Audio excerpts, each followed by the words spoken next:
بھلائی کرتے رہیے بہتے پانی کی طرح، برائی خود ہی کنارے لگ جائے گی کچرے کی طرح۔ عزت پانے کے لیے عزت کرنی پڑتی ہے۔ ہر آدمی اپنا درخت الگ الگ اگانا چاہتا ہے، یہی وجہ ہے کہ انسانیت کا باغ تیار نہیں ہوتا۔ ہم اگر زبان کی پھیلائی ہوئی مصیبتوں کا جائزہ لیں تو معلوم ہوگا کہ خاموشی میں کتنی راحت ہے۔ اگر آپ نظر انداز کرنے کے عادی نہیں تو آپ بہت کچھ کھوئیں گے، سب سے پہلے اپنا سکون۔ اپنے ہاتھ سے کی ہوئی نیکی اور دوسرے سے سرزد ہونے والے گناہ کا تذکرہ کسی سے نہ کرو، یہ تمہارے اپنے کردار کا امتحان ہے۔ محبت صرف الفاظ نہیں، رویہ ہوتی ہے۔ صحن کی دیوار نے تبدیل رشتے کر دیے، دیکھتے ہی دیکھتے بھائی پڑوسی ہو گئے۔ احساس کیا ہے؟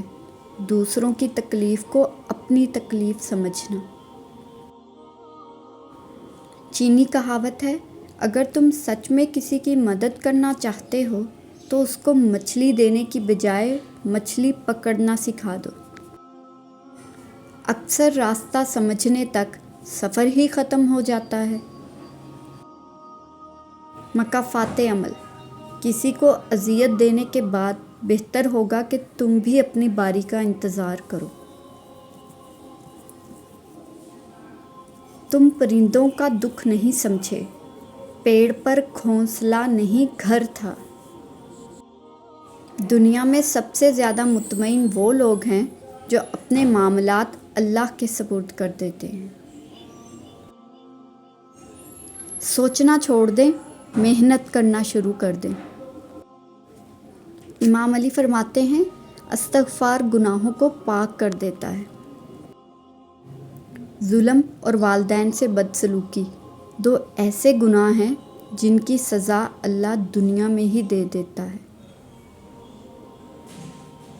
ہم مڈل کلاس لوگ ہیں، ہمارے والدین کے پاس جائیدادیں نہیں ہوتی، صرف زندگیاں ہوتی ہیں جو وہ ہم پر لگا دیتے ہیں۔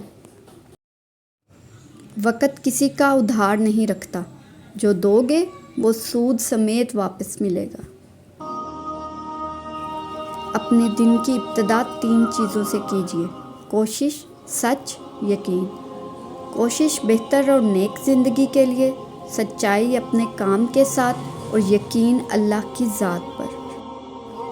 کسی گناہ کا عام ہو جانا اسے حلال نہیں کر دیتا، بلکہ عذاب الہی کا خطرہ مزید بڑھا دیتا ہے۔ جیسے چاہتے ہو کہ اللہ تمہارا ہو جائے، اسی طرح یہ بھی چاہو کہ تم اللہ کے ہو جاؤ۔